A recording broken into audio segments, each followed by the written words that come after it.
Xavier, Bonjour. nous sommes jeudi après-midi, journée de séance plénière ici à la Chambre.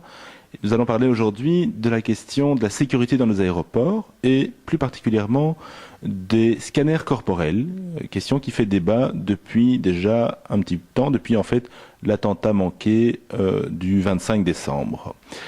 Alors, on sait que plusieurs pays ont décidé d'utiliser cette mesure de sécurité supplémentaire, notamment les États-Unis, le Royaume-Uni et les Pays-Bas. Qu'en est-il en Belgique? Alors aujourd'hui, il n'y a pas de scanner corporel en Belgique. Ça fait plus d'un an, en réalité, que cette question est sur la table européenne, en tout cas. J'avais interrogé il y a un an Étienne Scoup, le secrétaire d'État en charge de cette matière, qui m'avait répondu deux choses. Un, la Belgique est globalement favorable à l'installation des scanners corporels dans les aéroports. Et deuxièmement, il faudra effectivement que les conditions soient requises, c'est-à-dire notamment les conditions au niveau de la sécurité de ces appareils, des études qui doivent être faites, et puis d'une décision européenne. Cette décision européenne n'est toujours pas venue. Un an plus tard, tu l'as rappelé, Vincent, il y a effectivement eu cette tentative d'attentat sur un vol à destination des États-Unis qui a relancé toute la problématique et aussi la problématique des contrôles dans nos aéroports au départ de Bruxelles. Si vous êtes voyageur en partance par exemple pour New York, il vous faut arriver à l'aéroport aujourd'hui à Bruxelles National au minimum, grand minimum, 3 heures avant le départ. Pourquoi? Parce que les mesures de sécurité, à savoir la fouille corporelle, qui est imposée par les directives de sécurité américaines, font qu'on perd beaucoup de temps, effectivement, au checkpoint de sécurité. Alors moi, personnellement, je suis favorable d'abord à ce qu'il y ait une décision européenne rapide en la matière, mais je suis favorable au fait que la Belgique défende l'idée des scanners corporels sur le territoire européen et dans nos aéroports. Pour quelles raisons? La première raison, c'est la sécurité publique, la sécurité des voyageurs que vous êtes, que je suis sur les lignes de transport. On sait que la menace terroriste est là et que les inventions de menaces terroristes sont de plus en plus importantes. À cet égard-là, c'est vrai que le scanner corporel, qui permet donc, je le rappelle, de voir une personne à travers même ses vêtements, offre toutes les garanties. Deuxièmement, les appareils en question. Il faut savoir qu'il y a des techniques qui sont utilisées. Les images ne peuvent pas être conservées.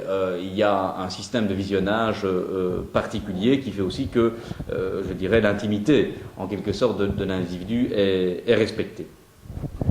Alors, tu as expliqué les arguments qui plaident en faveur de l'introduction de ce système. Il faut peut-être aussi préciser que les professionnels du secteur, les professionnels de la sécurité dans les aéroports plaident pour cette mesure supplémentaire.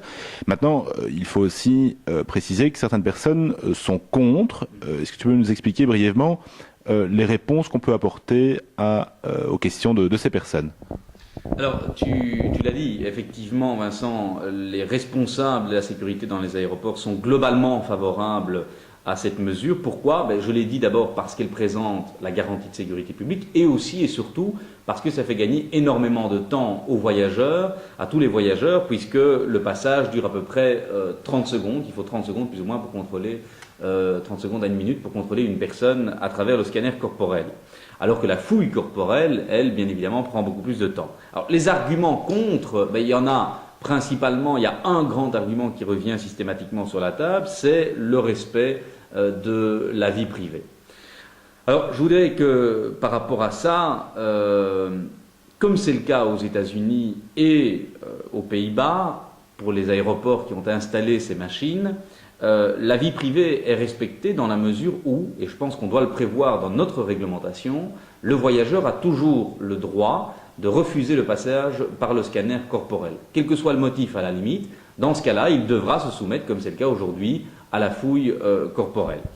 Je ne suis pas sûr que dans le cas particulier de l'attentat manqué, vous savez que ce qui avait fait débat, c'est le placement d'explosifs dans le slip d'un passager. Je ne suis pas sûr que la fouille corporelle soit nécessairement moins attentatoire à la vie privée que le scanner corporel, soit dit en passant.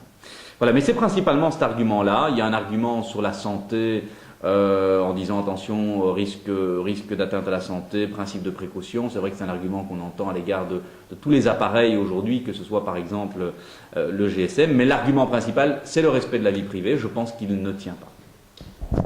Alors je crois qu'il y a également un argument de moyens financiers, la question du coût de l'investissement. Alors c'est vrai qu'il y a un coût d'investissement important pour l'appareil, mais qui va être rentabilisé bien sûr sur la durée de son utilisation. Il faut savoir aujourd'hui que les files dans les aéroports pour les conditions de sécurité, je l'ai rappelé tout à l'heure, 3 heures d'anticipation avant le départ, tout cela a un coût également, par exemple en termes de personnel pour les fouilles corporelles. Et donc je pense qu'il faut relativiser cet argument sur le moyen et sur le long terme. Je pense que la vraie question à se poser, c'est celle de la sécurité publique.